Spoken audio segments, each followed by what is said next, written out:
Hey, YouTube. Hey.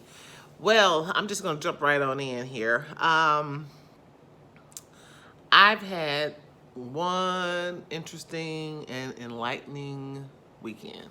I am still recovering, so excuse my parents. You know, it's just, you have to really take care of this body you have. I know I've been telling y'all on one of the other videos I had that, I was suffering from this shoulder pain. And I just couldn't figure out what was going on. And so while I was on my downtime, they just finally, sent me in for physical therapy. So the holidays come.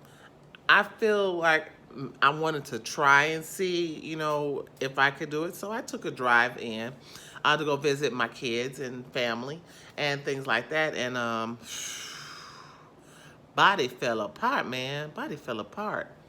And it fell apart on two levels.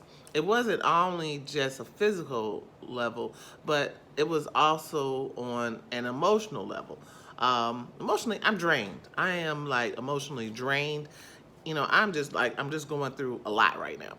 And it's a lot like, it's like, you're an owner operator. That's a lot trying to deal with your loads, your worker. Now I'm trying to deal with my truck, getting this truck fixed and then out of the shop. It took me a lot to get them moving toward fixing this truck because it's like, it's kind of hard. People tend to just like, you're a woman you don't know. And so you kind of go through that, and when you're going through that in your work and then when you come home and then it's the same thing. Oh, she's nothing. She's nothing. It's like, where's your value? You kind of, you have to kind of fight for your value. And that's kind of sad. Well, I mean, it's the reality, but it's just, I'm gotta get used to that. I'm not used to all of this. I don't know. I'm just one of those like, oh, childs, But, they keep smacking my little rose-colored glasses around, so I don't even wear them anymore. I just wear pink. I just wear pink. I don't wear the glasses no more. Eyes are open. I see what it is, and it is what it is, and I accept it, and I love you regardless. And that's just how I have to be right now. But it's sort of like my body. I'm having like some family issues right now. And so when I went to go and visit my children, I did want to stop by and have conversations and clear up some stuff with my family. But it seemed like my soul just was not in it. My soul was like, hell no. Every time I was like, okay, well, after I do this, I'm going to do this. I got like physically ill. Like I had to go to the ER ill. And I knew that it was an emotional thing going on for me because I wanted to do it. But a part of me really didn't want to do this because I know I didn't do nothing wrong this time. And I'm like, I'm tired of always having to apologize for everything, even if it's somebody else's infractions. And I'm like, okay, it's sort of like, you can only just take so much. And I think my body just really rejected the ideal. And it's funny how when you're getting more in tune with yourself and who you are, and you're getting your voice and you're getting your grounding, how things kind of push you and propel you into your lane. And when you come out of your lane, it puts you right back into your lane. And that's kind of like what happened with me this weekend. I had not one but two ER visits. Both times, I guess it happened shortly after I said, I think I'm getting ready to go visit this certain family member.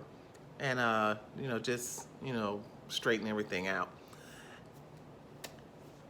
Now, mind you, I had this pain. And we found out, thank God, everything worked out for a good reason. But this pain that I'm having here in my shoulder is actually a muscle impingement, they said. There's nothing wrong with my rotator cuff. It's this little joint, that tendon that connects the collarbone to the shoulder, and it's entrapping a piece of the muscle. So it pinches and it burns, and it hurts like holy crap. So, it's the only thing you can do is do like massage therapy, which I was doing, because remember, I think on my other video I said when I went to get massage, it felt better, but it came back. So it's massage therapy. Cool, I can handle that. But when I said that, I kept getting this pain right up under my boob, man. And it was like something was just like grabbing me like this, and I wouldn't go away, and it was like just getting worse and worse. So I went on to the ER. I was like, well, with this, and I'm like, I was like ready to pass out. I was feeling like I was just like going to pass out. So I went ahead and took myself to the ER, and they said that it was some kind of a myalgia. It's just the muscles. I have some form of myalgia going on in my muscles. So he gave me some Vicodins and stuff like that. I don't like taking Vicodins, so I knew I wasn't going to take the Vicodins for it. But he gave me the Vicodin for the spasms that I was having and sent me out with a sedative. He gave me a sedative, and he told my daughter, don't let me drive. But the sedative was mild enough. I drove anyway back to the hotel and got there and went to sleep. I woke up. Now, when I went to sleep, I said, you know what, I'm going to get up in the morning. I'm going to go and see if my mom wants to go and have breakfast and some stuff like that. 4 hours later, I couldn't breathe. I woke up, I couldn't breathe a lick. Nothing. Only thing I could do was press the 0 at the hotel, and they saw that something was coming wrong, and they said, we're sending somebody up. And I walked over to the door to unlatch it so they can get in. They called 911, and I was that girl being wheeled up out of a hotel room. Oh, I hated that, because you got everybody's like, you're the spectacle and everything like that. And I just wanted to just take the blanket and just put it over my head.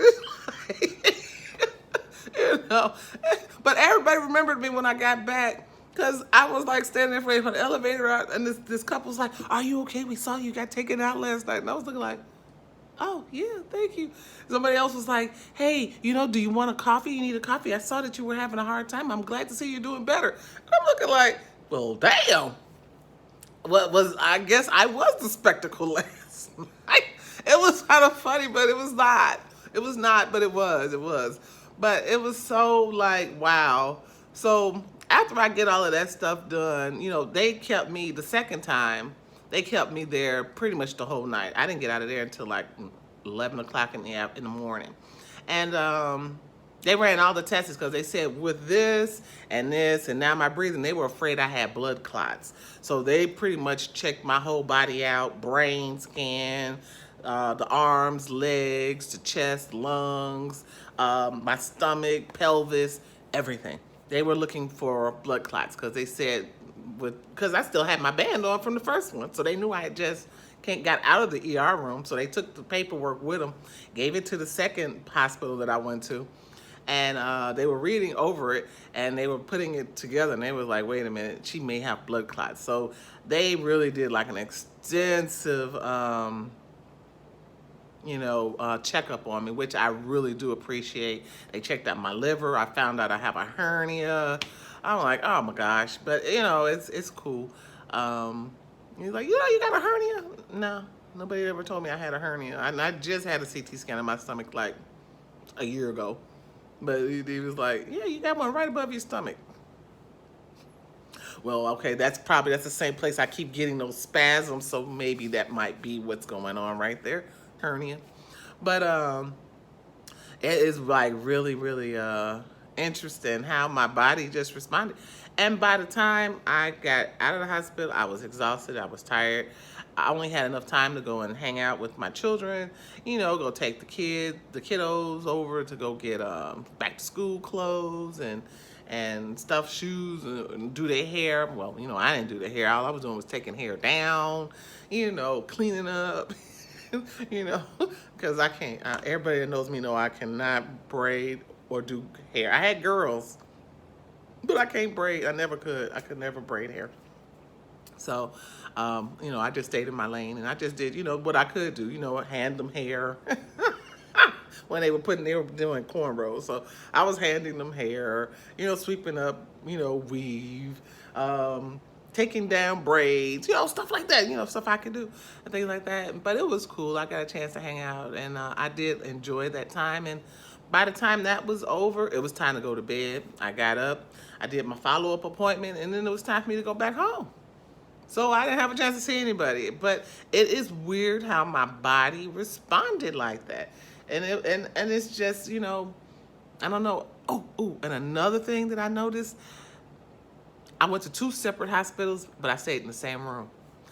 Both times I was in the same room. I was in room number 7 at the first hospital, and when they took me to the second hospital, they put me in room 7. And the first thing I said was, "Holy crap, what is this?"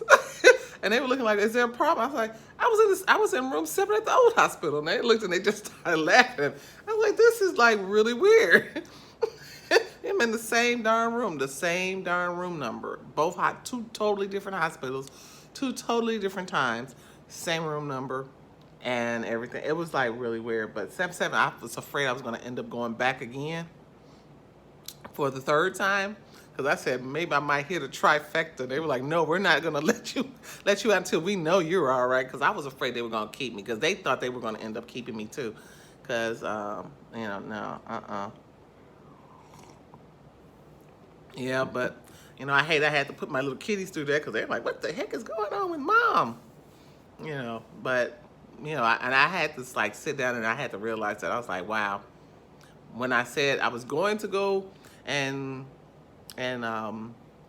try to reason and talk with family, I got sick. And right before bed, I was like, I was gonna call, see if they wanted to do breakfast, and we could talk. And I got sick. And I was just like, you know what, maybe it wasn't the time. Maybe I'll just sit back. Maybe the universe is telling me to just, no. Don't do it. And so I'm like, okay, I'm just gonna sit here. I'm staying in my lane. Maybe that's been my problem all along. Maybe I just tried too hard to make things work, and maybe things weren't supposed to work. I don't know. So I don't know. I'm just gonna sit back and just do this thing called life. I mean, I enjoyed the time I spent with the kiddos. They really, really loved on me. Big old hugs. A lot of hugs. Usually they don't hug me that much. A lot of hugs from them. So, one thing I did understand is, you may be a disappointment to some people, but, you can still be a blessing to others. So on that note, I'm going to say bye.